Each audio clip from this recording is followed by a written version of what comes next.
Hello everyone, exam warrior में आप सभी का स्वागत है। दोस्तों, आज की इस वीडियो में हम बिहार पुलिस से संबंधित जीके जीएस के मोस्ट इंपॉर्टेंट प्रश्नों को देखेंगे जो अक्सर एग्जाम में पूछे जाते हैं। दोस्तों, इस वीडियो में 2-3 वीडियो को एक साथ मर्ज कर दिया गया है ताकि आपको रिवीजन करने में आसानी हो। तो आप वीडियो को लास्ट तक ध्यान से जरूर देखिएगा।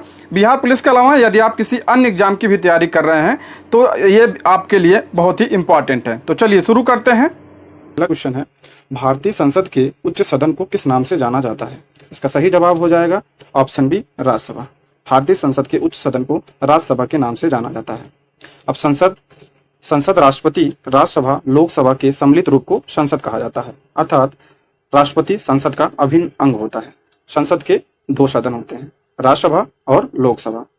राज्यसभा का उल्लेख संविधान के आर्टिकल 80 में और लोकसभा का उल्लेख संविधान के 81 में किया गया है और संसद का उल्लेख संविधान के 79 अनुच्छेद में किया गया है। राज्यसभा को उच्च सदन और लोकसभा को निम्न सदन कहा जाता है। अगला प्रश्न, निम्नलिखित में कौन सा अनुच्छेद समानता के अधिकार से संबंधित है? इसका सही जवाब हो जाएगा ऑप्शन डी, आर्टिकल 14। आर्टिकल 14 या मूल अधिकार है। मूल अधिकार संविधान के भाग 3 में अनुच्छेद 12 से 35 तक में इसका उल्लेख है। संविधान के भाग 3 को भारत का मैग्ना कार्टा भी कहा जाता है। मौलिक अधिकार कितने हैं? 6। कौन कौन से? समता का अधिकार यह आर्टिकल 14 से 18 में है।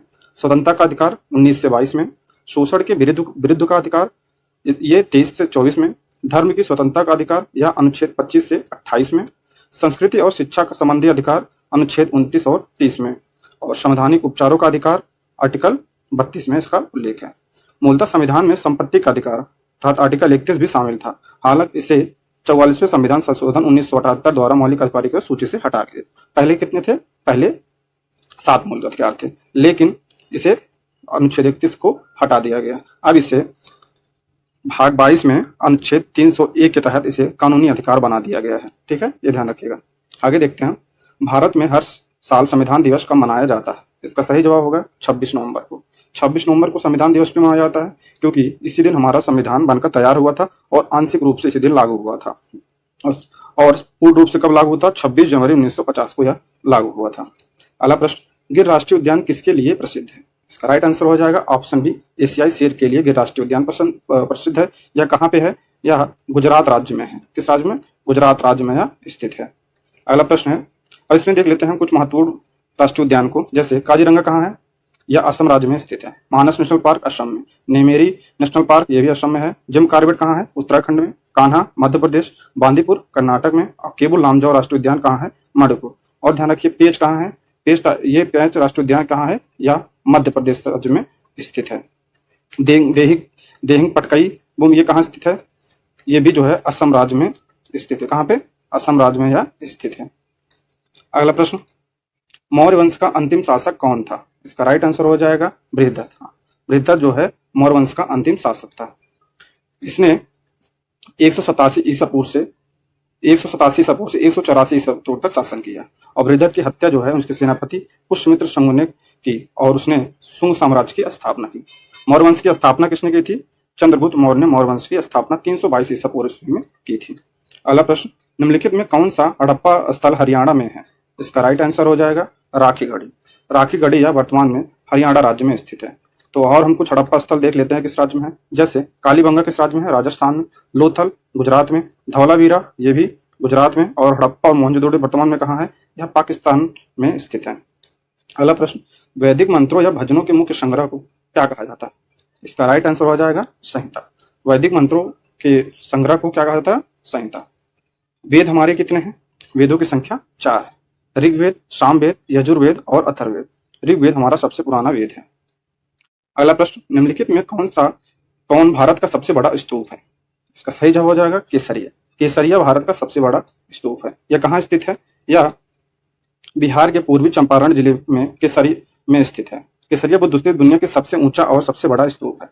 धमे किस राज्य में है? सारनाथ में। अमरावती स्तूप आंध्र प्रदेश में और भरूच स्तूप यह भी मध्य प्रदेश में स्थित है। अगला प्रश्न, हरिसेन किसके दरबारी कवि थे? इसका राइट आंसर हो जाएगा समुद्रगुप्त। हरिसेन समुद्रगुप्त का दरबारी कवि था। हरिसेन समुद्र के दरबारी कवि थे। उन्होंने संस्कृत भाषा और ब्राह्मी लिपि में लिखे प्रयाग प्रशस्ति शिलालेख की रचना की, जिसमें उन्होंने समुद्रगुप्त की उपलब्धियों का वर्णन किया गया। अगर पूछा जाए कि प्रयाग प्रशस्ति शिलालेख की रचना किसने की थी? तो हरिशेन। अगला प्रश्न, भारत के सर्वोच्च सम्मान भारत रत्न से सम्मानित होने वाले पहले संगीतकार कौन है? इसका सही जवाब हो जाएगा एम.एस. सुब्बुलक्ष्मी। एम.एस. सुब्बुलक्ष्मी भारतीय कर्नाटक गायिका थी। वह भारत रत्न 1998 से सम्मानित होने वाली पहली संगीतकार थी और ये रेमन मैग्सेसे पुरस्कार 1974 प्राप्त करने वाली पहली भारतीय महिला संगीतकार थी और 1966 में संयुक्त राष्ट्र महासभा में प्रस्तुति देने वाली पहली भारतीय थी। इन्हें भारत रत्न कब मिला? 1998, रेमन मैग्सेसे 1974 में और संयुक्त महासभा में प्रस्तुति कब दी थी? 1966 में प्रस्तुति दी थी। दोस्तों, यह प्रैक्टिस सीरीज जब तक एसएससी 2023 के सभी एग्जाम नहीं हो जाते हैं तब तक लगातार चलेगी। यदि आपको हमारी मेहनत पसंद आ रही है तो प्लीज वीडियो को लाइक और शेयर करें और कोई सुझाव हो तो कमेंट में जरूर बताएं। और अगर आपने अभी तक हमारे चैनल को सब्सक्राइब नहीं किया तो प्लीज सब्सक्राइब करें। आगे बढ़ते हैं। संतूर को लोकप्रिय शास्त्रीय वाद्य बनाने का श्रेय निम्नलिखित में किससे दिया जाता है? इसका सही जवाब है ऑप्शन है शिव कुमार शर्मा। पंडित शिव कुमार शर्मा को संतूर को लोकप्रिय बनाने का श्रेय दिया जाता है। इन्हें 2010 में ग्लोबल इंडियन म्यूजिक अवार्ड और 2001 में पद्म भूषण मिला था। अगला प्रश्न, पंजाब में निम्नलिखित में कौन सा त्योहार खालसा के गठन के उपलक्ष्य में मनाया जाता है? इसका राइट आंसर हो जाएगा वैसाखी। वैसाखी त्योहार खालसा पंथ के गठन के उपलक्ष्य में मनाया जाता है। ऐसा कहा जाता है कि इसी दिन 1699 में सिख पंथ के 10वें गुरु गोविंद सिंह जी ने खालसा पंथ की स्थापना की थी। गुरु गोविंद कौन से गुरु थे? 10वें नंबर के गुरु थे। तभी से वैसाखी त्योहार मनाया जाता है। इस दिन से सिखों के नए साल के रूप की शुरुआत या सिखों का नया साल के रूप में मनाया जाता है। यह एक बसंत फसल उत्सव त्योहार है जो आमतौर पर हर वर्ष 13 या 14 अप्रैल को मनाया जाता है। अगला प्रश्न, भारत की पूर्व प्रधानमंत्री इंदिरा गांधी की निम्नलिखित में कौन सी पुस्तक है? इसका राइट आंसर हो जाएगा my truth. My truth Indira Gandhi की पुस्तक है। कुछ अन्य पुस्तकों के बारे में देख लेते हैं जो एग्जाम के लिए बहुत ही महत्वपूर्ण है। जैसे डिस्कवरी ऑफ इंडिया किसकी बुक है? या जवाहरलाल नेहरू की। Wings of Fire APJ Abdul Kalam की। माई एक्सपेरिमेंट विथ ट्रूथ इसकी किसकी है? महात्मा गांधी की। अनहैप्पी इंडिया किसकी है? लाला लाजपत राय की। हिंद स्वराज, ये ध्यान रखें, ये इतिहास के बहुत सबसे महत्वपूर्ण बुक है। हिंद स्वराज महात्मा गांधी, गीता रहस्य बाल गंगाधर तिलक और इंडिया डिवाइडेड राजेंद्र प्रसाद। ये क्वेश्चन हमेशा ही एग्जाम में पूछे जाते हैं। अगला प्रश्न, निम्नलिखित में कौन सा बहुना ग्रह क्षुद्र ग्रह बेल्ट में स्थित है? इसका सही जवाब हो जाएगा ऑप्शन सी। साइरस जो है ये बहुना ग्रह मुख्य क्षुद्र ग्रह के बेल्ट में स्थित है। अब देख लेते हैं क्षुद्र ग्रह किसे कहते हैं। यह मंगल एवं बृहस्पति ग्रह की कक्षाओं के बीच कुछ छोटे छोटे आकाशीय पिंड हैं जो सूर्य की परिक्रमा कर रहे होते हैं। उसे क्षुद्र ग्रह कहा जाता है। क्षुद्र ग्रह कहाँ पाए जाते हैं? यह मंगल और बृहस्पति के बीच में। यह रहा हमारा बृहस्पति और ये मंगल, ये बेल्ट जो आप देख रहे हैं यही क्षुद्र ग्रह बेल्ट है। जैसे सेरस, वेस्टा पैलेस, हाइजिया आदि, इसमें सेरस एक बौना ग्रह है। सेरस की खोज इटली के खगोल शास्त्री पियाजे ने की थी। बौना ग्रह क्या होता है? बौना ग्रह ऐसा आकाशीय पिंड होता है जो किसी अन्य ग्रह की प्रक्रिया नहीं करता है तथा ग्रह के समान बहुत गुण प्रदर्शित नहीं करता है। आप ये ध्यान रखिएगा, यही आपके लिए बहुत इंपॉर्टेंट है कि क्षुद्र ग्रह किसके बीच में पाए जाते हैं। तो इसका सही जवाब हो जाएगा मंगल और बृहस्पति के बीच में पाए जाते हैं। अगला प्रश्न, पृथ्वी की क्रोड मुख्यतः किससे बनी है? इसका राइट आंसर हो जाएगा निकिल और लोहा से बनी है। अब देखते हैं पृथ्वी का जो आंतरिक भाग है उसे 3 भागों में बांटा गया है। कौन कौन से? एक क्रस्ट हो गया, मेंटल और कोर, 3 भागों में बांटा गया। इसे हम क्रस्ट को भूपर्पट्टी के नाम से भी जाना दिया, सबसे ऊपरी परत होती है। उसके बाद कौन सा होता है? उसके बाद मेंटल होता है, उसके बाद ये कोर होता है। क्रस्ट यह सिलिका और एल्युमिनियम से मिलकर बना होता है, इसीलिए इसको सियाल के नाम से भी जाना जाता है। और मेंटल सिलिका और मैग्नीशियम से मिलकर बना होता है, इसलिए सीमा कहा जाता है। और कोर निकिल और आयरन से मिलकर बना होता है, इसीलिए इसे निफे कहा जाता है। अगला प्रश्न, त्र्यंबकेश्वर किस नदी का उद्गम स्थल है? इसका राइट आंसर हो जाएगा गोदावरी। गोदावरी का उद्गम स्थल त्र्यंबकेश्वर है। अब गोदावरी नदी के बारे में हम देख लेते हैं। गोदावरी नदी भारत के प्रायद्वीप भाग की प्रमुख नदी है। यह नदी प्रायद्वीप भारत की सबसे बड़ी नदी है। ध्यान रखिए, यह प्रायद्वीप भारत की सबसे बड़ी नदी है और भारत की तीसरी सबसे बड़ी नदी है। ठीक है, इसे दक्षिण गंगा के नाम से भी जाना जाता है। इसकी उत्पत्ति पश्चिम घाट के त्र्यंबकेश्वर पहाड़ी से हुई। यह महाराष्ट्र के नासिक जिले से निकलती है और इसकी कुल लंबाई कितनी है? 1465 किलोमीटर इसकी लंबाई है। रावी नदी कहाँ से निकलती है? यह हिमाचल प्रदेश के चंबा जिले में रोहतांग नदी के पास से निकलती है। ताप्ती नदी मध्य प्रदेश के बैतूल जिले से और महानदी छत्तीसगढ़ के सिवासा जिले से पर्वत से यह निकलती है। अगला क्वेश्चन है, तपोवन विष्णुगढ़ जल विद्युत परियोजना किस राज्य में स्थित है? इसका सही हो जाएगा उत्तराखंड राज्य में स्थित है।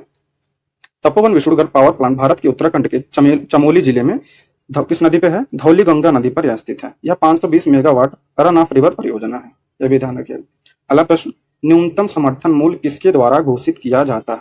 अर्थात एमएसपी जो है किसके द्वारा घोषित किया जाता है? इसका राइट आंसर हो जाएगा कृषि लागत एवं मूल्य आयोग द्वारा इसकी घोषणा की जाती है।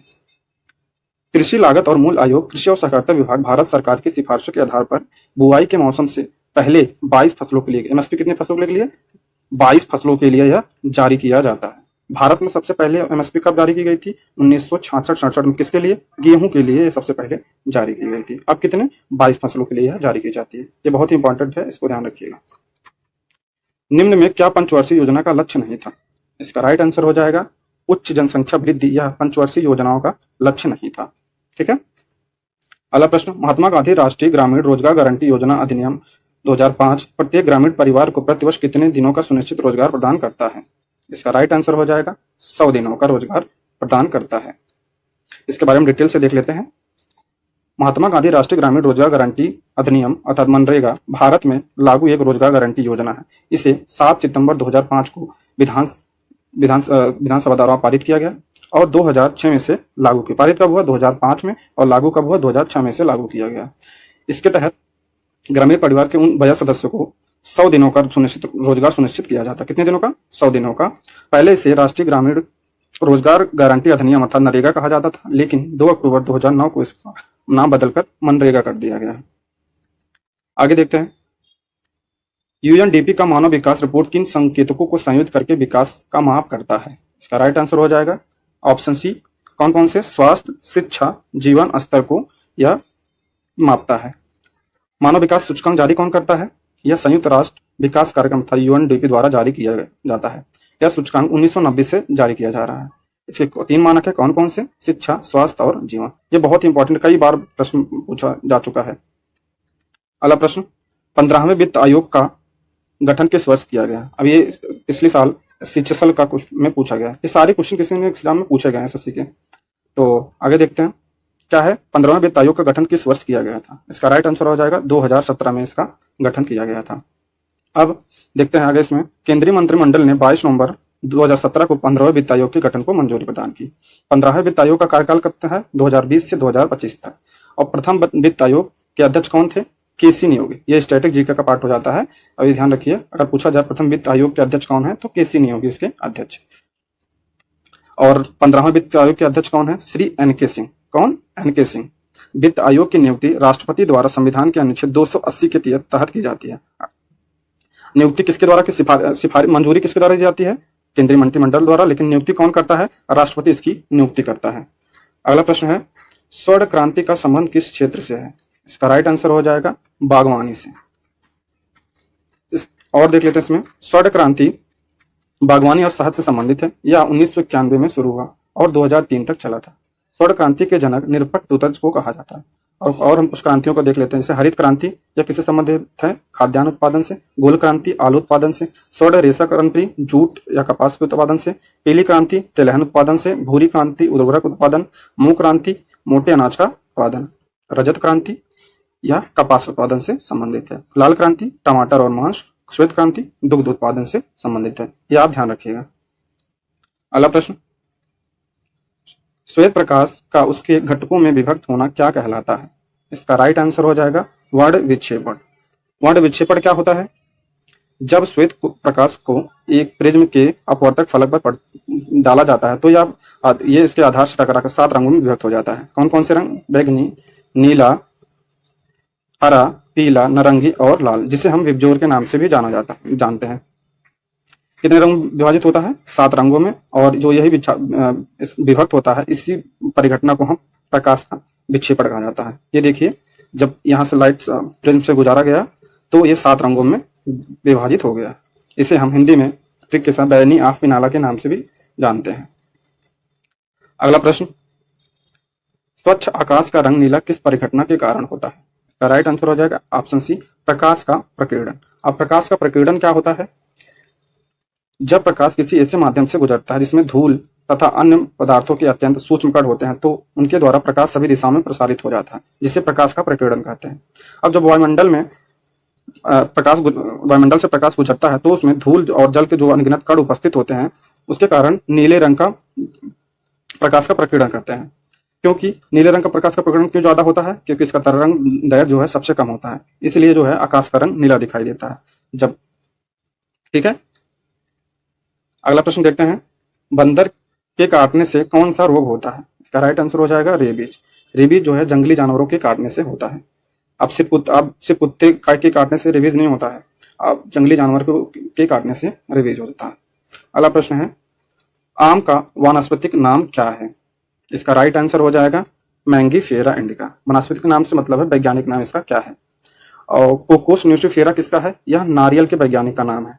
किसका? नारियल के वैज्ञानिक का नाम क्या है? कोकोस न्यूट्रीफेरा।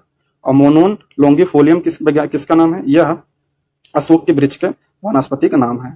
और कैसुरीना, यह आयरन वुड, यह ऑस्ट्रेलिया में पाया जाता है, इसके वैज्ञानिक का नाम क्या है? कैसुरीना।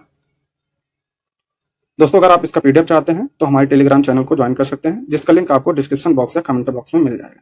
तो चलिए देखते हैं पहला प्रश्न। सही मिलान कीजिए। एक तरफ विटामिन के नाम है और दूसरी तरफ उनके रासायनिक नाम दिए गए हैं। तो विटामिन ए के रासायनिक नाम क्या है? Retinol. Vitamin B12 cobalamin. Vitamin C ascorbic अम्ल हो जाएगा। और विटामिन डी एक कैल्सीफेरा। ये बहुत ही इंपॉर्टेंट है। अगला प्रश्न, टीबी की खोज किसने की? ये टीबी की खोज नहीं होगा, ये टीबी के टीके की खोज होगा। इस प्रश्न में टीबी के टीके की खोज किसने की? इसका सही जवाब हो जाएगा लियोन कैलमेट और कैमली गुरेन ने टीबी के टीके की खोज की। कब की थी? 1921 में। 1921 में इसकी खोज की थी। 1882 में जर्मन वैज्ञानिक रॉबर्ट कोच ने टीबी के लिए जिम्मेदार बैक्टीरिया, अगर पूछा जाए टीबी के टीके की खोज किसने की, तो जिसे हम बीसीजी, इन्हीं के नाम पे बीसीजी नाम पड़ा, लियोन कैलमेट और कैमली गुरेन के नाम पे। अगर पूछा जाए कि टीबी के टीके की खोज किसने की, तो लियोन कैलमेट और कैमली गुरेन। अगर पूछा जाए कि टीबी के जो बैक्टीरिया है उसकी खोज किसने की थी, तो उसकी खोज रॉबर्ट कोच ने की थी। टीबी के बैक्टीरिया का क्या नाम है? माइकोबैक्टीरियम ट्यूबरक्लोसिस इसका नाम है। इसकी खोज के लिए इन्हें 1905 में नोबेल पुरस्कार भी मिला था। अगला प्रश्न, निम्नलिखित में कौन सा नृत्य रूप झारखंड से संबंधित नहीं? इसका राइट आंसर हो जाएगा धिमसा। धिमसा किस राज्य का है? यह आंध्र प्रदेश राज्य का लोक नृत्य है। जमदा, कर्मा और पाइका यह झारखंड राज्य से संबंधित है। कर्मा यह आपको छत्तीसगढ़ राज्य में भी मिलेगा। ठीक है, अगला प्रश्न, सुनंदा नायर किस नृत्य शैली के लिए प्रसिद्ध है? इसका राइट आंसर हो जाएगा मोहिनी अट्टम। किसके लिए? मोहिनी अट्टम नृत्य के लिए प्रसिद्ध है। यह हमारा शास्त्रीय नृत्य है। शास्त्रीय नृत्य की संख्या कितनी है? 8 है। आप हमें कमेंट बॉक्स में सारे शास्त्रीय नृत्य का नाम और उसके संबंधित राज्य का, उससे संबंधित राज्य कौन से हैं उसको कमेंट बॉक्स में आप जरूर लिखिए। मोहिनी अट्टम यह किस राज्य का है? यह केरल राज्य का प्रमुख शास्त्रीय नृत्य है। अगला प्रश्न, भारत में गजल गाने की परंपरा किसके द्वारा स्थापित की गई? इसका राइट आंसर हो जाएगा अमीर खुसरो। अमीर खुसरो ने भारत में गजल गाने की परंपरा शुरू की। अमीर खुसरो कौन था? अमीर खुसरो अलाउद्दीन खिलजी के दरबार में एक प्रसिद्ध संगीतकार थे। ये दिल्ली के 7 अलग अलग शासकों के दरबार में रहते थे। अमीर खुसरो भारत के सूफी गायक, कवि और विद्वान थे। खुसरो को भारत की आवाज या भारत का तोता कहा जाता था। इनके प्रमुख पुस्तकें कौन से हैं? तुगलकनामा, नूह उपहार, खजाइन उल फुतूह, आशिका। ये ध्यान रखिए, इनकी पुस्तकों को भी पूछा जाता है एग्जाम में। अगर पूछा जाए कव्वाली का जनक कौन है भारत में, तो भी इसका आंसर हो जाएगा अमीर खुसरो। अगला प्रश्न है, ग्रीष्मकालीन और शीतकालीन ओलंपिक आयोजनों के बीच कितने वर्षों का अंतर होता है? इसका राइट आंसर हो जाएगा 2 वर्षों का अंतर होता है। ग्रीष्मकालीन ओलंपिक खेल पहली बार 1896 में, यह हमेशा पूछा जाता है कि ओलंपिक की शुरुआत कब हुई थी? 1896 में ग्रीस की राजधानी एथेंस में पहली बार खेला गया था। तब से इसका आयोजन प्रत्येक 4 वर्ष पर किया जाता है। ध्यान रखिए, पहले ग्रीष्मकालीन और शीतकालीन एक साथ खेले जाते हैं, लेकिन पहली बार शीतकालीन ओलंपिक 1924 में फ्रांस के सैमोनिक्स में आयोजित किया गया। और इन दोनों के बीच में कितने वर्ष का? 2 वर्ष का अंतर होता है। ठीक है, अगला प्रश्न है, अंतरराष्ट्रीय क्रिकेट में मानक क्रिकेट गेंद की औसत परिधि क्या है? इसका राइट आंसर हो जाएगा ऑप्शन डी 8.81 इंच से 9 इंच। परिधि कितनी होती है क्रिकेट बॉल की? 8.81 से 9 इंच। और जो क्रिकेट का पिच होता है उसकी चौड़ाई कितनी होती है? उसकी चौड़ाई 10 फीट होती है, अर्थात लगभग 3 मीटर इसकी चौड़ाई होती है पिच की। अगला प्रश्न है, राष्ट्रमंडल खेल 2018 का आयोजन कहाँ हुआ था? इसका राइट आंसर हो जाएगा ऑप्शन ए गोल्ड कोस्ट में। गोल्ड कोस्ट कहाँ पे है? यह ऑस्ट्रेलिया में स्थित है। कहाँ पे? ऑस्ट्रेलिया में। 2018 का राष्ट्रमंडल खेल कहाँ हुआ था? गोल्ड कोस्ट, ऑस्ट्रेलिया में। राष्ट्रमंडल खेल या कॉमनवेल्थ गेम्स एक अंतर्राष्ट्रीय बहु खेल प्रतियोगिता है। इसमें राष्ट्रमंडल देशों के एथलीट शामिल होते हैं। इसका पहली बार आयोजन कब हुआ था? 1930 में इसका पहली बार आयोजन हुआ था। तब से यह हर 4 साल पर होता है। राष्ट्रमंडल के 2022 का आयोजन कहाँ हुआ था? बर्मिंघम इंग्लैंड में इसका आयोजन हुआ था। और राष्ट्रमंडल खेल 2026 का आयोजन कहाँ होगा? विक्टोरिया या ऑस्ट्रेलिया में इसका आयोजन होगा। अगला प्रश्न, सीजर कप किस खेल से संबंधित है? इसका राइट आंसर हो जाएगा फुटबॉल से। फुटबॉल से कौन संबंधित है? सीजर कप फुटबॉल से संबंधित है।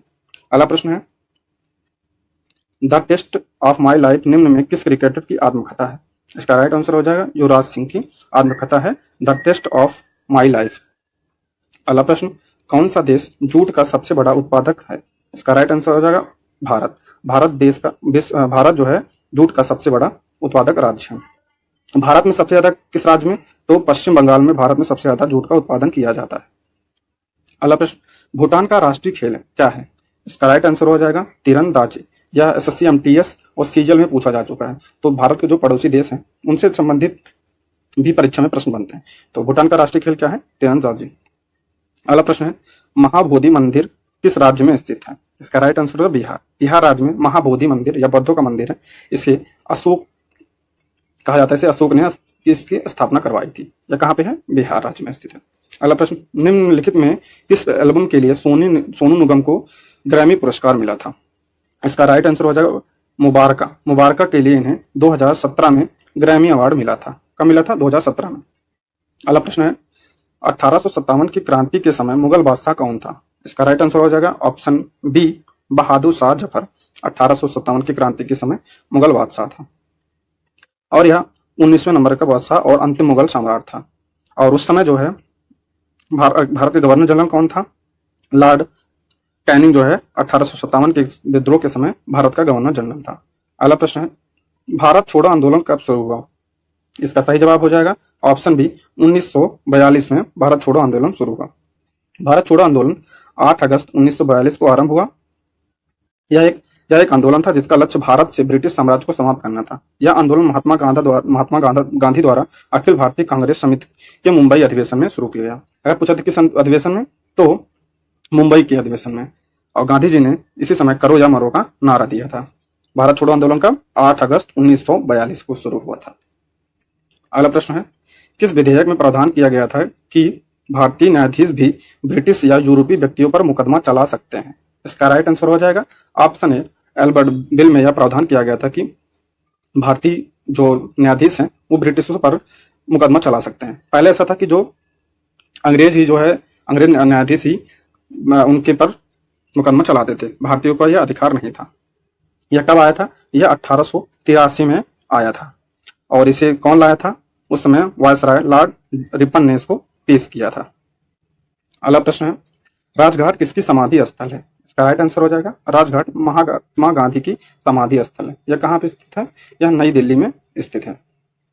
अगला प्रश्न है, इसमें देख लेते हैं कुछ महापुरुषों की समाधि स्थल। जैसे महात्मा गांधी की समाधि स्थल को क्या कहता है? राजघाट। जवाहरलाल नेहरू का शांतिवन। इंदिरा गांधी को समाधि स्थल को क्या कहते हैं? शांति स्थल। बाबू जगजीवन राम के समाधि स्थल को क्या कहता है? समता स्थल। राजीव गांधी का जो समाधि स्थल है उसे वीर भूमि के नाम से जाना जाता है।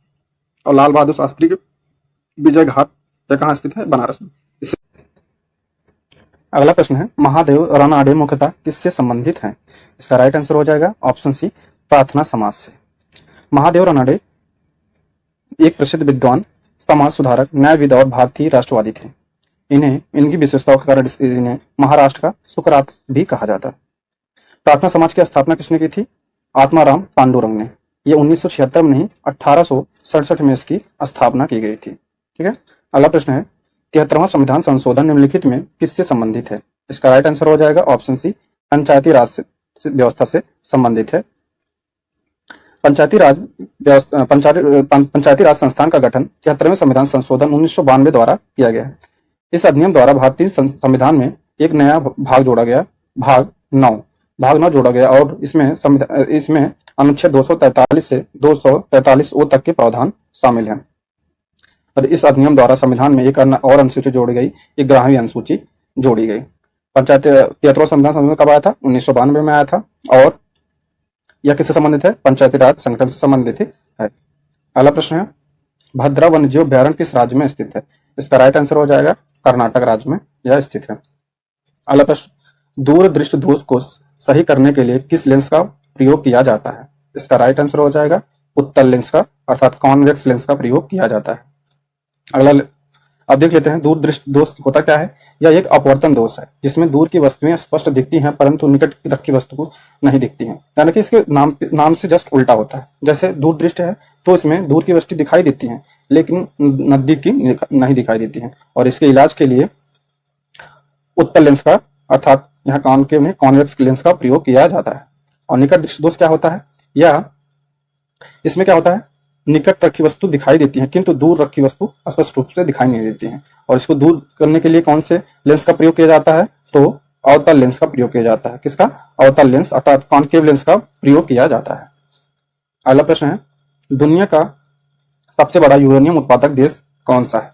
इसका राइट आंसर हो जाएगा कजाकिस्तान। कजाकिस्तान दुनिया का सबसे बड़ा यूरेनियम उत्पादक देश है। भारतीय संविधान की कौन सी विशेषता जापान के संविधान से ली गई है? इसका राइट आंसर हो जाएगा ऑप्शन ए, विधि द्वारा स्थापित शासन। यह जापान से लिया गया है। संविधान का संशोधन किस देश से लिया गया है? यह दक्षिण अफ्रीका से लिया गया है। और मूल अधिकार किस देश से लिया गया है? यह अमेरिका से लिया गया है। और नीति निर्देशक तत्व किस देश से लिया गया है? यह आयरलैंड से लिया गया है। अगला प्रश्न देखते हैं, लच्छू महाराज का संबंध भारत के किस शास्त्रीय नृत्य से था? इसका राइट आंसर हो जाएगा कथक। लच्छू महाराज का संबंध कथक से। कथक किस राज्य का नृत्य है? शास्त्रीय नृत्य है या उत्तर प्रदेश का शास्त्रीय नृत्य है? ठीक है। भरतनाट्यम किस राज्य का है? यह तमिलनाडु राज्य का है। और सत्रिया यह असम का है। और मोहिनीअट्टम यह केरल राज्य का शास्त्रीय नृत्य है। टोटल कितने शास्त्रीय नृत्य हैं? 8 शास्त्रीय नृत्य हैं। अगला प्रश्न है, निम्नलिखित में कौन सा त्योहार उड़ीसा राज्य में मनाया जाता है? इसका राइट आंसर हो जाएगा ऑप्शन डी, नवक लेबर जो है यह उड़ीसा राज्य में मनाया जाता है। अम्बुबाची किस राज्य में मनाया जाता है? यह असम राज्य में मनाया जाता है। और चापचर किस राज्य में मनाया जाता है? मिजोरम में। और नॉन्गसोन यह सिक्किम राज्य में मनाया जाता है। ठीक है। अगला प्रश्न है, निम्नलिखित में किस हड़प्पा स्थल से जुताई वाले खेत के प्रमाण मिले हैं? इसका राइट आंसर हो जाएगा कालीबंगा से। कालीबंगा वर्तमान किस राज्य में स्थित है? गुजरात राज्य में स्थित है। यहाँ से जुताई वाले खेत के साक्ष्य मिले हैं। मोहनजोदड़ो से कौन सा साक्ष्य मिला है? यहाँ से बृहद स्नानागार मिला है। ठीक है। चौंदड़ो से क्या मिला है? श्रृंगार के सामान यहाँ से प्राप्त हुए हैं, जैसे कंघाल, लिपस्टिक इत्यादि यहाँ से प्राप्त हुए हैं। लोथल से क्या मिला है? लोथल से बंदरगाह के साक्ष्य मिलते हैं। किसके? बंदरगाह के साक्ष्य लोथल से मिलते हैं। आगे देखते हैं, चालुक्य वंश का संस्थापक कौन था? इसका राइट आंसर हो जाएगा चालुक्य वंश का संस्थापक ऑप्शन सी, पुलकेशिन प्रथम। इसने 543 ईस्वी में चालुक्य वंश की स्थापना की थी। नेक्स्ट, सौर मंडल का सबसे बड़ा उपग्रह कौन सा है? इसका राइट आंसर हो जाएगा ऑप्शन डी, गैनेमीड। यह किस ग्रह का उपग्रह है? यह बृहस्पति का उपग्रह है। किसका? बृहस्पति का उपग्रह है। टाइटन किसका है? टाइटन शनि ग्रह का उपग्रह है। और मिरिंडा किसका है? यह अरुण अर्थात यूरेनस का। और चंद्रमा आपको पता है यह पृथ्वी का उपग्रह है। ठीक है। आगे देखते हैं हम, सूर्य से दूरी की दृष्टि से तीसरे स्थान पर कौन सा ग्रह है? इसका राइट आंसर हो जाएगा ऑप्शन डी, पृथ्वी। दूरी के हिसाब से हम ग्रहों का क्रम देख लेते हैं। पहले कौन सा पड़ता है? बुध, शुक्र, पृथ्वी, मंगल, बृहस्पति, शनि, यूरेनस और नेपच्यून। इन चारों को, बुध, शुक्र, पृथ्वी और मंगल को अंतर्ग्रह और इसे बहिर्ग्रह कहते हैं, अर्थात इसे बाह्य ग्रह कहते हैं। और सब सौर मंडल का सबसे बड़ा ग्रह कौन सा है? तो बृहस्पति सौर मंडल का सबसे बड़ा ग्रह है। कल हमने पढ़ा था क्षुद्र ग्रह। क्षुद्र ग्रह किसके बीच में पाए जाते हैं? तो मंगल और बृहस्पति ग्रह के बीच में क्षुद्र ग्रह पाए जाते हैं। नेक्स्ट, निम्नलिखित में किस राज्य से कर्क रेखा गुजरती है? इसका राइट आंसर हो जाएगा मिजोरम। मिजोरम से कर्क रेखा गुजरती है। भारत के कितने राज्यों से कर्क रेखा गुजरती है? तो 8 राज्यों से होके गुजरती है। इसका ट्रिक आप ध्यान रखिए, मित्र पर गमछा झार।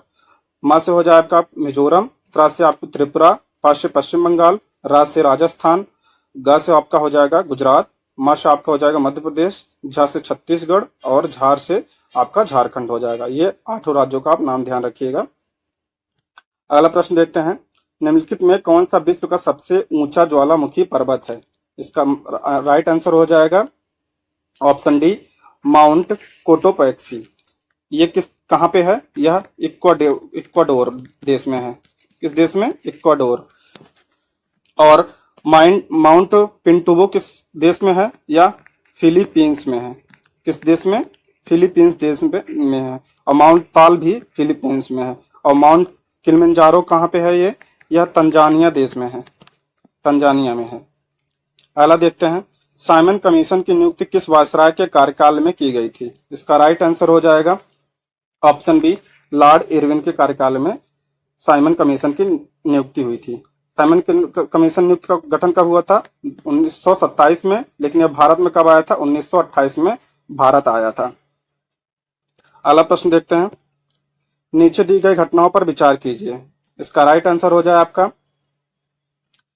पहला ऑप्शन है इसमें, पहला गोलमेज सम्मेलन कब हुआ था? यह 12 नवंबर 1930 को लंदन में हुआ था। पूना पैक्ट कब हुआ था?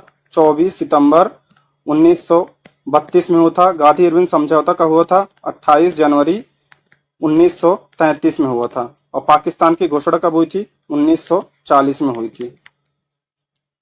तो अब आप देख लेते हैं सबसे पहले कौन सी घटना हुई थी। सबसे पहले आपकी हुई थी पहला गोलमेज सम्मेलन, तो पहला ये हो जाएगा। उसके बाद आपका दूसरा, तीसरा, उसके बाद चौथा। ऑप्शन ए इसका राइट आंसर, ऑप्शन बी इसका राइट आंसर हो जाएगा। क्या? ऑप्शन बी इसका राइट आंसर होगा। ठीक है। अगला प्रश्न है, सत्य शोधक समाज की स्थापना किसने की? इसका राइट आंसर हो जाएगा महात्मा ज्योतिबा फुले ने। सत्य शोधक की स्थापना कब हुई थी? 24 सितंबर 1873 में इसकी स्थापना हुई थी। किसके द्वारा? ज्योतिबा फुले द्वारा इसकी स्थापना की गई थी।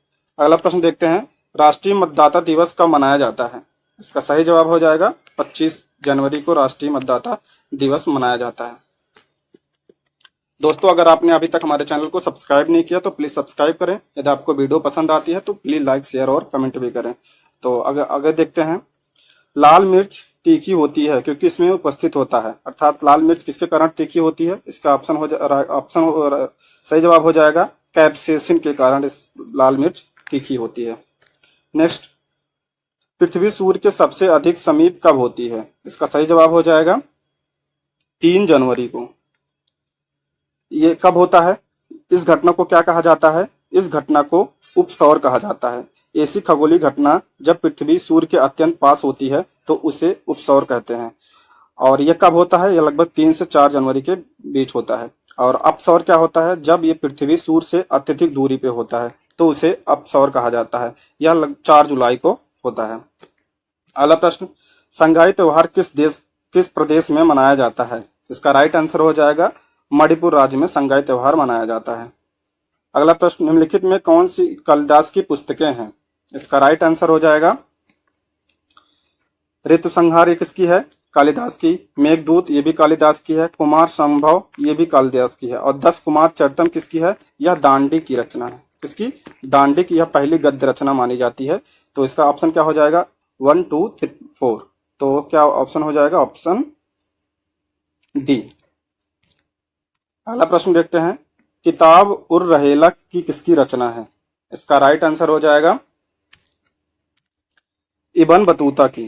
किसकी रचना है? इब्न बतूता की रचना है किताब उर रहेला। इब्न बतूता कहाँ का था? यह मोरक्को का यात्री था। कहाँ का? मोरक्को का। अगला प्रश्न देखते हैं, निम्नलिखित में किस मंदिर को ब्लैक पगोड़ा कहा जाता है? इसका राइट आंसर हो जाएगा सूर्य मंदिर को ब्लैक पगोड़ा कहा जाता है। यह किस राज्य में स्थित है? या उड़ीसा राज्य में स्थित है। ठीक है। इसको स्थापना किसने करवाई थी? नरसिंह देव प्रथम ने इसकी स्थापना करवाई थी।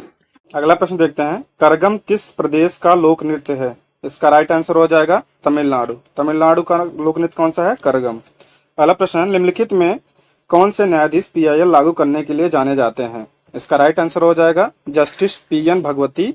PIL अर्थात जनहित याचिका जारी करने के लिए जाने जाते हैं। अगला प्रश्न है, निम्नलिखित में क्या भारतीय नागरिकों का मौलिक कर्तव्य में नहीं आता है? इसका राइट आंसर हो जाएगा छुआछूत का अंत या मूल कर्तव्य में नहीं आता, जबकि ये आर्टिकल 17 के तहत मूल अधिकार में आता है। ठीक है।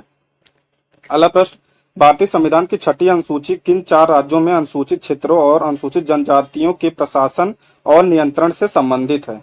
इसका राइट आंसर हो जाएगा ऑप्शन बी, असम, मेघालय और त्रिपुरा। इसको आप एटीएम से ध्यान रखिएगा। ठीक है। अगला प्रश्न है, निम्नलिखित कथनों में के आधार पर सही जलीय क्षेत्रों को पहचान कीजिए। वह कौन सा जलीय स्थान है जो या भारत के पूर्वी तट पर है, यहाँ विश्व प्रसिद्ध चिड़ियाघर है, या भारत के प्रसिद्ध अंतरिक्ष अनुसंधान क्षेत्र केंद्र के आसपास है, या खारे पानी की झील है? इसका राइट आंसर हो जाएगा ऑप्शन ए, पुलिकट झील, या पूर्वी तट पे स्थित है। यहाँ विश्व प्रसिद्ध चिड़ियाघर पुलिकट चिड़ियाघर है। और यहाँ ये किस अंतरिक्ष अनुसंधान के आसपास स्थित है? श्री हरिकोटा जो हमारा अंतरिक्ष अनुसंधान है उसके आसपास यह स्थित है, और यह खारे पानी की झील है। अगला प्रश्न हो जाएगा, पेरियार राष्ट्रीय उद्यान किस प्रदेश में स्थित है? इसका राइट आंसर हो जाएगा ऑप्शन बी, केरल राज्य में। अगला प्रश्न, रेड डेटा बुक कौन प्रकाशित करता है? इसका सही जवाब हो जाएगा option D, international union for the conservation of nature and nature resources ये जारी करता है। अगला प्रश्न, लेंस की शक्ति का मात्रक क्या होता है? इसका राइट आंसर हो जाएगा ऑप्शन ए, डायोप्टर। अगला प्रश्न, उत्तर प्रदेश की सीमा कितने राज्यों से लगती है? इसका सही जवाब हो जाएगा 8 राज्यों से और 1 केंद्र शासित प्रदेशों से लगती है। किससे किससे लगती है? उत्तराखंड, हिमाचल प्रदेश, हरियाणा, राजस्थान, मध्य प्रदेश, छत्तीसगढ़, झारखंड, बिहार और दिल्ली एक हमारा केंद्र शासित प्रदेश है, उससे लगती है। अगला प्रश्न, क्षेत्रफल और जनसंख्या के आधार पर भारत के सबसे छोटे और राज्य कौन से हैं? क्षेत्रफल के हिसाब से कौन सा है? गोवा। और जनसंख्या के हिसाब से कौन सा है? सिक्किम जो है सबसे छोटा राज्य है। अगला प्रश्न, नील दर्पण नाटक के द्वारा दीनबंधु मित्र ने किसकी दयनीय स्थिति को दर्शाया है? इसका राइट आंसर हो जाएगा ऑप्शन बी, नील की खेती करने वाले किसानों को इसमें दर्शाया गया है। यह नाटक 1860 में प्रकाशित किया गया है। इसमें बंगाल की नील खेती करने वाले किसानों की दयनीय स्थिति को दर्शाया गया है। यह नाटक 1959 में जो नील विद्रोह हुआ था उससे संबंधित था। अगला प्रश्न, इनमें से एक संवाद कॉमेडी का प्रकाशन किसने किया? इसका राइट आंसर हो जाएगा राजा राम मोहन ने संवाद कॉमेडी का प्रकाशन किया। कब किया था? यह 1819 में इसका प्रकाशन किया गया था। यह बंगाली साप्ताहिक पत्रिका थी और इसे 1836 में बंद कर दिया गया था। अगला प्रश्न, महात्मा गांधी के दांडी मार्च के साथ किस जन आंदोलन की शुरुआत हुई थी? इसका राइट आंसर हो जाएगा सविनय अवज्ञा आंदोलन। दांडी यात्रा कब शुरू हुई थी? 12 मार्च 1930 को साबरमती आश्रम शुरू हुई थी। कब तक चली थी? 6 अप्रैल तक यह चली थी। अगला प्रश्न है, निम्नलिखित में किस राजा के शासन में तैमूर ने भारत पर आक्रमण किया? इसका राइट आंसर हो जाएगा नसरुद्दीन मोहम्मद के शासनकाल में तैमूर ने भारत पर आक्रमण किया। तैमूर मध्य एशिया का मंगोल नेता था और इसने भारत पर 1398 में भारत पर आक्रमण किया था। अगला प्रश्न है, सतपुड़ा श्रेणी की सबसे ऊंची चोटी कौन सी है? इसका राइट आंसर हो जाएगा धूपगढ़। धूपगढ़ सतपुड़ा श्रेणी की सबसे ऊंची चोटी है। इसकी ऊंचाई कितनी है? 1350 मीटर इसकी ऊंचाई है। ये रही सतपुड़ा रेंज और इसके ऊपर विंध्य रेंज और यहाँ है ये अरावली रेंज। अरावली की सबसे ऊंची चोटी कौन सी है? गुरु शिखर है। अगला प्रश्न है, पाक जलडमरू मध्य कहाँ पर स्थित है? इसका राइट आंसर हो जाएगा ऑप्शन बी, मन्नार और बंगाल की खाड़ी के बीच यह स्थित है। इधर बंगाल की खाड़ी है और इधर मन्नार की खाड़ी, और ये पाक जलडमरू है। और यह तमिलनाडु और श्रीलंका को अलग करते हैं। अगला प्रश्न है, निम्नलिखित में अंटार्कटिका में भारत के अनुसंधान स्टेशन का क्या नाम है? इसका राइट आंसर हो जाएगा दक्षिण गंगोत्री व मैत्री। अगला प्रश्न है, सरकारीय आयोग निम्नलिखित में किससे संबंधित है? इसका राइट आंसर हो जाएगा ऑप्शन ए, केंद्र और राज्य संबंध। इसका गठन कब हुआ था? 1983 में इसका गठन हुआ था। क्यों? केंद्र और राज्य सरकार के बीच संबंध और शक्ति के संतुलन की क्षमता के जांच के लिए इसका गठन किया गया था। अगला प्रश्न है, भारत के संविधान में मताधिकार की आयु कौन से संविधान संशोधन के बाद 21 से घटाकर 18 वर्ष कर दी गई? इसका राइट आंसर हो जाएगा ऑप्शन डी, 61वें संविधान संशोधन के द्वारा। यह कब आया था? यह 1989 में यह आया था। अगला प्रश्न है, निम्नलिखित में नई अखिल भारतीय सेवाओं की स्थापना कर सकता है? इसका राइट आंसर हो जाएगा राज्यसभा। इसको अनुच्छेद 312 के तहत यह अधिकार प्राप्त है। अगला प्रश्न है, भारत की किस अनुसूची में भाषाएं हैं? इसका राइट आंसर हो जाएगा ऑप्शन सी, 8वीं अनुसूची में भाषाएं हैं। कुल कितनी भाषाएं हैं? 22 भाषाएं इसमें शामिल हैं। अगला प्रश्न है, धन विधेयक के बारे में कौन सा कथन गलत है? इसका राइट आंसर हो जाएगा ऑप्शन सी, राज्यसभा धन विधेयक को 1 माह के लिए रख सकती है। 1 माह के लिए नहीं, 14 दिन के लिए रख सकती है। तो इसका सही जवाब हो जाएगा ऑप्शन सी। अगला प्रश्न है, घरेलू हिंसा महिला संरक्षण अधिनियम कब लागू हुआ? इसका राइट आंसर हो जाएगा ऑप्शन बी, 2006 में लागू हुआ। और यह कब संसद में पारित हुआ था? 2005 में यह पारित हुआ था। अगला प्रश्न है, नालंदा विश्वविद्यालय की स्थापना किसने की? इसका सही जवाब हो जाएगा कुमार गुप्त ने नालंदा विश्वविद्यालय की स्थापना की थी। नेक्स्ट, नदियों और उनके सहायक नदियों के संदर्भ में कौन सा जोड़ा सही नहीं है? इसका राइट आंसर हो जाएगा यमुना। ये यमुना की सहायक नदी कौन है? सिंध, बेतवा, केन, सही है। ब्रह्मपुत्र की सहायक नदी हो जाएगी दिबांग, लोहित, तिस्ता, ये भी सही है। नर्मदा, वाड़ा, कोलार, उरी, सकर, ये सही है। और कृष्णा की सहायक नदी है भीमा, पलेरू, कोयना, तुंगभद्रा, यह गलत हो जाएगा। अगला प्रश्न है, निम्नलिखित में कौन सी झीलें आंध्र प्रदेश में स्थित है? इसका राइट आंसर हो जाएगा कोल्लूरी और पुलिकट, अर्थात ऑप्शन डी यह सही हो जाएगा। चिल्का किस राज्य में स्थित है? उड़ीसा राज्य में यह स्थित है। यह खारे पानी की सबसे बड़ी झील है। अगला प्रश्न है, कौन सा मिलान सही नहीं है? इसका राइट आंसर हो जाएगा ऑप्शन डी, एलिफेंटा। इसका निर्माण राष्ट्रकूटों ने करवाया था। ठीक है। अगला प्रश्न है, निम्नलिखित में से गुप्त वंश की राजधानी थी? इसका राइट आंसर हो जाएगा पाटलिपुत्र गुप्त वंश की राजधानी थी, जो वर्तमान में पटना के नाम से जाना जाता है। अगला प्रश्न, निम्नलिखित में से कौन सा हड़प्पा सभ्यता में नहीं पाया गया? इसका राइट आंसर हो जाएगा ऑप्शन सी, लोहा। लोहा की खोज उत्तर वैदिक काल में हुई थी, लेकिन यह हड़प्पा सभ्यता के लोग तांबे और कांसे से परिचित थे, लोहे से परिचित नहीं थे। अगला प्रश्न है, सबरीमाला मंदिर किस राज्य में स्थित है? इसका राइट आंसर हो जाएगा केरल राज्य में स्थित है, और यह भगवान अयप्पा का मंदिर है। अगला प्रश्न है, बुक्सा टाइगर रिजर्व किस प्रदेश में स्थित है? इसका राइट आंसर हो जाएगा पश्चिम बंगाल में स्थित है। दोस्तों, हम इतिहास के कुछ प्रमुख युद्धों के बारे में देख लेते हैं जो अक्सर एग्जाम में पूछे जाते हैं। ठीक है, आगे बढ़ते हैं। हाइडेस स्पीच का युद्ध कब लड़ा गया? इसका राइट आंसर हो जाएगा ऑप्शन डी, 326 ईसा पूर्व में हाइडेस स्पीच का युद्ध लड़ा गया। हाइडेस स्पीच का युद्ध 326 ईसा पूर्व में बितिस्ता नदी, जो वर्तमान में झेलम नदी के नाम से जाना जाता है, के किनारे सिकंदर महान तथा पंजाब के राजा पोरस के बीच लड़ा गया था। इसके बीच सिकंदर के बीच और पंजाब के राजा पोरस के बीच यह लड़ा गया था, जिसमें सिकंदर की विजय हुई और राजा पोरस की हार हुई थी। इस युद्ध को झेलम का युद्ध भी कहा जाता है, क्योंकि यह झेलम नदी के तट पर लड़ा गया था। इतना पॉइंट इसमें ध्यान रखिएगा आप। अगला प्रश्न है, कलिंग युद्ध निम्न में किस वर्ष लड़ा गया? इसका राइट आंसर हो जाएगा ऑप्शन ए, 261 ईसा पूर्व में कलिंग का युद्ध लड़ा गया था। कलिंग का युद्ध मौर्य सम्राट अशोक और कलिंग के राजा के बीच हुआ, जिसमें अशोक की विजय हुई। विजय के बावजूद युद्ध में रक्तपात को देखकर अशोक ने भविष्य में युद्ध न करने की घोषणा की और बौद्ध धर्म अपनाकर धर्म नीति की घोषणा की। अगला प्रश्न, सिंध का युद्ध कब लड़ा गया था? इसका राइट आंसर हो जाएगा ऑप्शन ए, 712 ईस्वी में सिंध का युद्ध लड़ा गया था। इसके बीच मोहम्मद बिन कासिम और राजा दाहिर के बीच में यह युद्ध लड़ा गया था, और विजेता कौन रहा? मोहम्मद बिन कासिम इसमें विजयी हुआ था। अगला प्रश्न है, तराइन का प्रथम युद्ध कब हुआ था? इसका राइट आंसर हो जाएगा 1151 में तराइन का प्रथम युद्ध हुआ था। यह बहुत इंपॉर्टेंट है, इसको ध्यान रखिएगा। किसके बीच हुआ था? यह मोहम्मद गौरी और पृथ्वीराज चौहान तृतीय के बीच हुआ था, और इसमें मोहम्मद गौरी की हार हुई थी और पृथ्वीराज चौहान इसमें विजयी हुआ था। नेक्स्ट, तराइन का द्वितीय युद्ध कब हुआ? इसका राइट आंसर हो जाएगा ऑप्शन सी, 1192 में तराइन का द्वितीय युद्ध हुआ। तराइन के पहले युद्ध में हार का बदला लेने के लिए मोहम्मद गौरी 1192 में दोबारा युद्ध करने आता है। इस बार राजा जयचंद के षड्यंत्र के कारण मोहम्मद गौरी की जीत होती है। ठीक है, और पृथ्वीराज की इसमें हार हो जाती है। अगला प्रश्न है, तराइन का तीसरा युद्ध कब हुआ था? इसका राइट आंसर हो जाएगा ऑप्शन डी 1215 में तराइन का तीसरा युद्ध हुआ था। किसके बीच? इल्तुतमिश और यल्दौज के बीच में यह युद्ध हुआ था और इसमें इल्तुतमिश जो है विजेता रहा था। अगला प्रश्न, चंदावर का युद्ध कब हुआ था?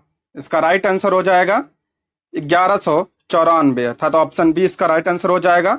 1194 में चंदावर का युद्ध हुआ था। किसके बीच में हुआ था? यह मोहम्मद गोरी और कन्नौज के राजा जयतंत के बीच में यह हुआ था और इसमें मोहम्मद गोरी विजयी रहा था। ध्यान रखिए, कभी कभी आपको ऐसे नहीं पूछेगा कि जो है कभी लड़ा गया था, पूछ लिया जाएगा किसके बीच लड़ा गया था और कहाँ पे लड़ा गया था, ये भी कभी कभी क्वेश्चन बन जाता है। तो अगला प्रश्न देखते हैं, पानीपत का प्रथम युद्ध कब हुआ था? इसका राइट आंसर हो जाएगा ऑप्शन ए 21 अप्रैल 1526 को पानीपत का प्रथम युद्ध लड़ा गया था। यह किसके बीच लड़ा गया था? मुगल शासक बाबर और इब्राहिम लोदी के बीच यह लड़ा गया और इसमें विजेता कौन रहा? बाबर जो है इसमें विजेता रहा था। अगला प्रश्न है, खानवा का युद्ध कब हुआ था? इसका राइट आंसर हो जाएगा ऑप्शन बी 1527 ईस्वी में खानवा का युद्ध लड़ा गया था। किसके बीच? बाबर और मेवाड़ के राजा राणा सांगा के बीच यह लड़ा गया था और विजेता कौन रहा इसमें? बाबर इसमें विजयी रहा था। अगला प्रश्न है, घाघरा का युद्ध कब हुआ था? इसका राइट आंसर हो जाएगा